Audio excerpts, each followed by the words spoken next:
Hello my dear student friends, welcome back to my tutorials. We have started Q&A sessions and completed part 1 and part 2 so far.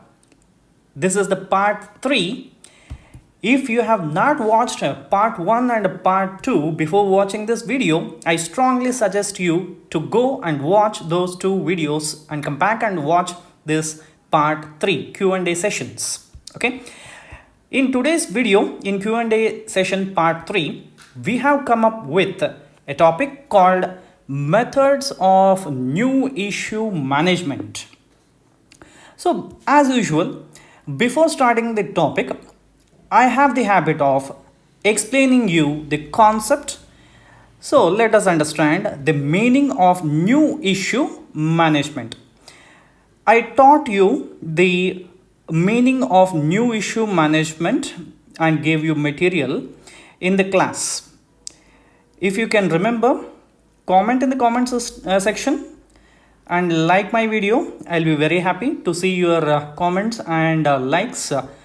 My dear student friends, can you remember that I have explained you the meaning of new issue management? I explained you clearly about issue management, and this is the definition I gave you in the material. Refer the material. Okay, I explained you clearly that issue management in finance is different, in HR is different. Don't get confused. I told this already in the class. Issue management in finance is this. Issue management in HR is something else. No need to bother about this. Okay, this is financial services. You should keep in your mind finance definition about issue management. I told you clearly in the class. Don't get confused again. Okay, if you have not understood, watch my videos again and again. You will get the clarity. If you have doubts, call me. Okay. Now let us understand about the meaning of new issue management or issue management. Issue management can be defined as managing the issues of corporate securities like what? It might be equity shares, preference shares, equity shares, preference shares, debentures and bonds. Might be any securities, equity shares, preference shares, debentures or bonds. These securities should be issued by the company to the general public, like you and me, or private people also. That is called private placement. I will explain you in the methods later. This is called issue management. Fine. Okay, but why issue management? You might ask me this question. The doubt may arise in your mind. Why new issue management? Why the company should issue the corporate securities like preference shares, equity shares, debentures, bonds like this to the general public? Why? Because it's a company and it needs capital. Okay, and the company raise capital from the general public like you and me only, right? That's the reason why it issues the securities like equity shares, preference shares and debentures or bonds. Equity shares, preference shares are called owned capital. Debentures and bonds are called loaned capital. I explained you clearly in the class. If you can remember, as usual, mention in the comment section. Okay, this is called issue management. This is according to finance. HR is different. Okay, don't write that. According to HR, issue management is managing the issues, problems of employees. That is different. This is the issue management according to finance. Keep in your mind. Okay, now I hope you understood the meaning. Now let us discuss the methods of new issue management. These are the methods of new issue management, are the ways of raising capital from the public through new issue management. Company raises the capital through the issue management either by The method 1 public issue, or method 2 private placement, or method 3 right issue, or method 4 bonus issue, or the method 5 employee stock option. These are the different ways, okay, with which the company raises the capital, issues shares, securities, okay, to the general public and raise the capital. Okay, so the method 1, let us discuss method 1 first. Okay, method 1 is public issue. I discussed about method 1 public issue, IPO, FPO, method 2 private placement and right issue in the class itself. I need to clearly explain you about the bonus issue and employee stock option. These two methods I have not covered in the class. That's why I am preparing a separate video so that you will have clarity, and one more time you can listen and you can understand clearly anyhow. Okay, so public issue, the first one is public issue. A public issue is an issue where anybody and everybody like you and me can subscribe for the securities of the company. If the persons are more than 50, if more than 50 are there, then it becomes public issue. If it is less than 50, it becomes private placement. Okay, in the public issue, like you and me, we all go for the subscription of the company and buy shares from the public. This is called public issue. Once the company completes the issue, it will list in the stock exchange. Okay, this is called public issue. And this public issue is classified into initial public offer, IPO, and further public offer. Okay, which is the company has issued IPO? Mention in the comment section which is the company. The company is going to issue from September 7th. What company it is? That company is starting IPO from September 7th. Which company it is? Mention in the comment section. I will be very happy to see your comments. I explained in the class about IPO, initial public offering, by showing you SBI cards in the month of March, I suppose. In the month of March, I showed you IPO, initial public offer, by showing SBI card and one more, that is Bank of Baroda. I brought these two prospectus to college and showed you that IPO of SBI cards and Bank of Baroda is coming up with IPO. In the previous video, can you remember part 1, contents involved in prospectus? I asked you, I showed two prospectus, which companies, mentioned in the comment section. You have to mention in the comment section, but no comments have come. Response is not coming from you, but anyhow, I am telling you now in this video that these are the two companies which I showed you prospectus, I showed you in the class. Okay, but I'm asking in this video to all of you, on September 7th, a company is coming up with IPO. Which company it is? Mention in the comment section. My dear student friends, please do respond after watching videos and do comment that shows your sincerity. At least a response is coming from you, so that I'll be very happy. No comments are coming, I cannot do anything.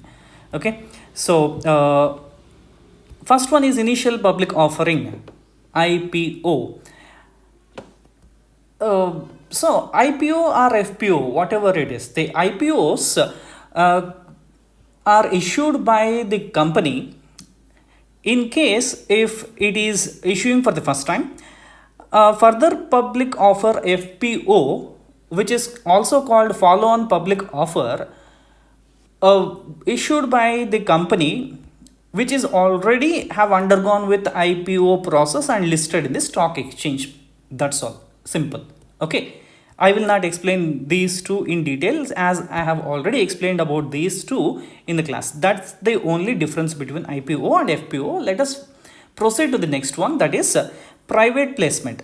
Private placement. This is the method 2.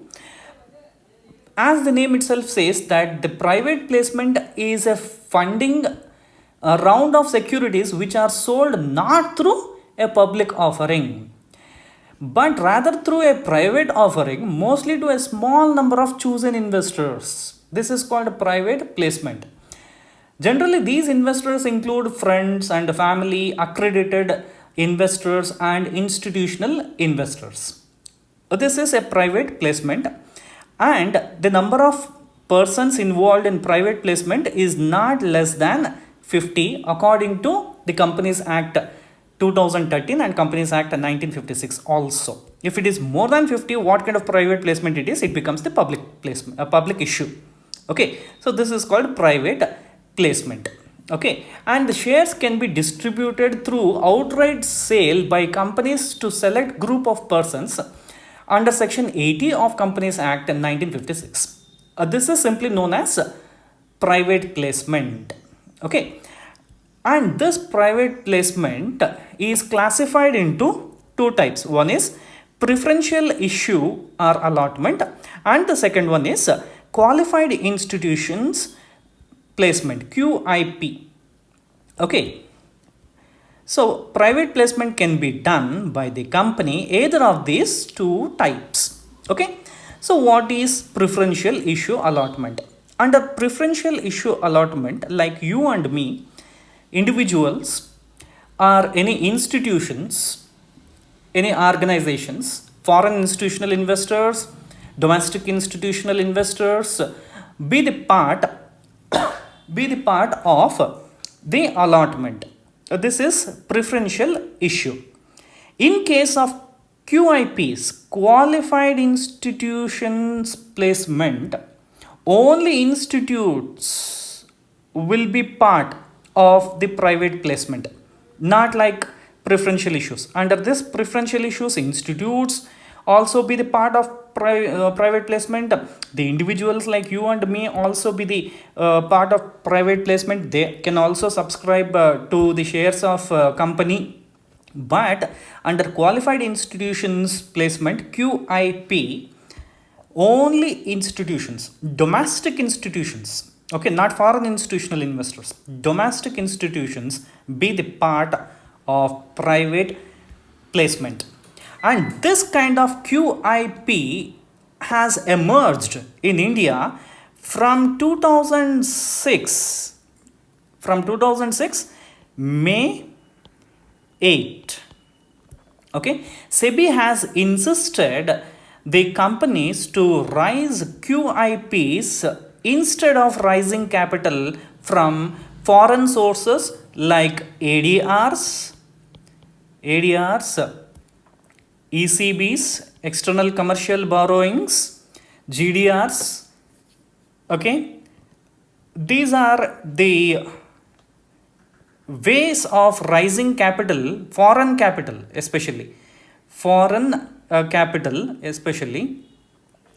they will rise from the foreign institutional investors.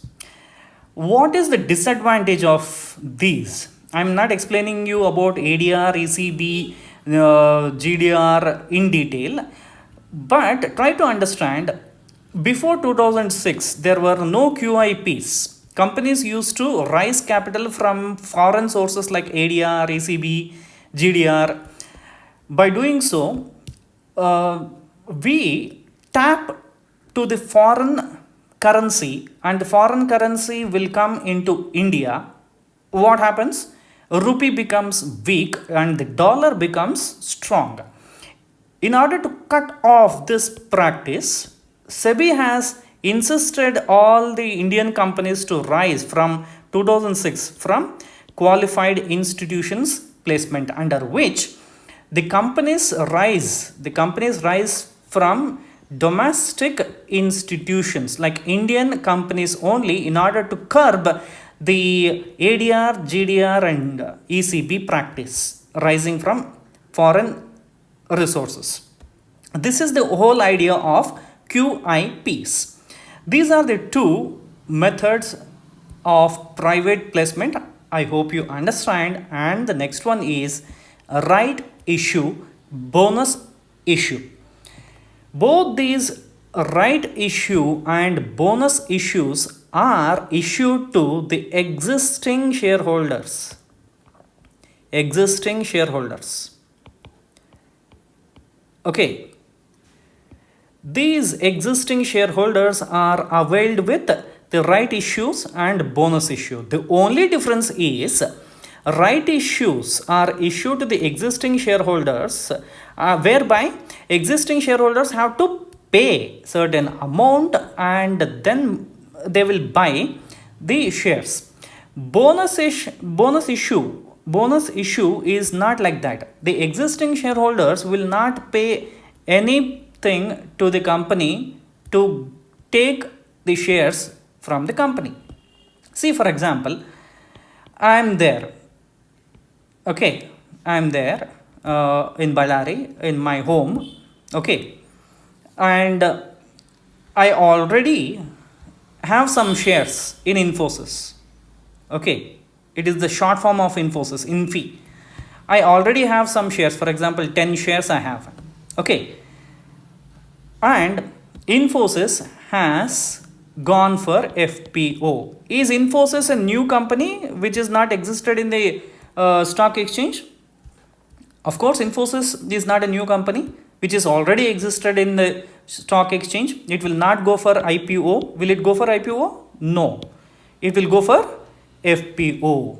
Then there are two chances for, there is only one chance for the Infosys right issue, or it may go for a FPO like the public issue. They will go for right issue. Okay, I already have the shares, 10 shares. Okay, so Infosys will first give me the priority to me. It will give priority to me. Okay, if I am interested to subscribe, I will subscribe from Infosys. Okay, this is my right as a existing shareholder. This is my right to subscribe to Infosys. Okay, if I am not interested, I will not subscribe. Okay, I will just leave. They will go to other investors. Okay, they will buy from Infosys if they are interested, where they are existing shareholders. Okay, but here I should pay some amount. I should pay some amount and buy. This is called a right issue, where in case Infosys is in need of capital, it will go for a right issue. In case of bonus issue, where for example Infosys has surplus amounts, it has reserves, more reserves. Okay, it has more profits. It will convert this into capital. This is called capitalization. Converting this into capital. This is called capitalization. Turning the reserves into capital. It will go for bonus issue. See, for example, if you are an employee of any organization, don't you get a bonus? I got a bonus. What do you mean by this? If any employee is getting a bonus, they will get from their profit, the company's profit, where he is working. In the same way, I am the shareholder. I will get the bonus from the surplus reserves profit of the company. Okay, this is called bonus. There are two types. One is bonus. I may get share. This is called stock dividend. Okay, or simply the company may issue dividend, which is in the form of money, directly will be credited in my account. There are two ways. If the company wants to give bonus, they will issue in terms of shares, it is called stock dividend or bonus shares, or they may just simply give money to me, and that is called dividend. I need not pay anything, not even single rupee to company in order to avail this bonus issue. I hope you understood these two methods, right issue and bonus issue. If you have any confusion, just go back and watch video once again, read the material I have given. Even then, if you have any doubt, you can call me. Okay, so these are the two methods. And coming to the last one, method 5, employees stock option plan, ESOP. Mr. Narayan Murthy, of one of the founder member of Infosys, has started ESOP in India, and it has become a very good popular method of new issue management in India. Employee stock option. Under this employees stock option plan, the employees who are working in the organization will be given some shares in order to motivate and reward their work, their performance. If, for example, I am working, for example, Arvind is working in Infosys. Okay, he is an IT employee. He is an IT employee in Bangalore. Okay, his performance is very good. In order to motivate and reward him, Infosys will give him 500 shares. Okay, how did you decide 500 shares, sir? You may ask me. Okay, you may have that doubt in your mind. 500 shares, why only 500 shares? Why is it not 200 shares? Of course, it is based on his basic. The number of shares are decided. If his basic is more, 500 shares are given. If basic salary is less, 200 shares or 100 shares based on his basic salary and performance, some shares are allotted to him, who is Arvind, an employee of Infosys. That's why it is called employees stock option plan, ESOP. Okay, so this is all about today's video. In today's video, we have discussed about the methods of new issue management. Before starting the various methods of new issue management, I explained you the meaning of new issue management or simply issue management, and again I'm telling you issue management in finance is different, HR is different, don't get confused. And then methods of new issue management: method 1 public issue, under that IPO, FPO. Method 2 private placement. Again, in that there are two types: preferential issue allotment, qualified institutional placement. I explained you what is preferential issue, qualified institution placement. From 2006 it has started in India. Okay, if you have not understood, go back, rewind my video, watch it once again. There is nothing wrong, you will understand. Okay, then next, method 3 right issue, method 4 bonus issue. Both are issued to the existing shareholders of the company. But what is the difference? Right issue, the shareholders, existing shareholders will pay to get the shares of the company. In case of bonus shares, the existing shareholders will not pay any single amount, and it is paid through surplus reserves profit. It is called converting the reserves into capitalization. Employee stock option, which is given to the existing employees of the company to reward their performance. Okay, so this is all about today's video. If you have not subscribed, subscribe. I'm telling you, because if you subscribe, it will reach more number of students. I think there are 85 students in BCom General, only 51 students, both BBA and BCom students have subscribed my channel. Put together BBA and BCom, only 51 students have subscribed my channel. If you subscribe, videos will immediately come to your notification and you can see it immediately. Okay, if you have any doubts, rewind the video, watch it again. Till if you have any doubts, you can call me. I'm happy to answer your doubts. Okay, bye bye.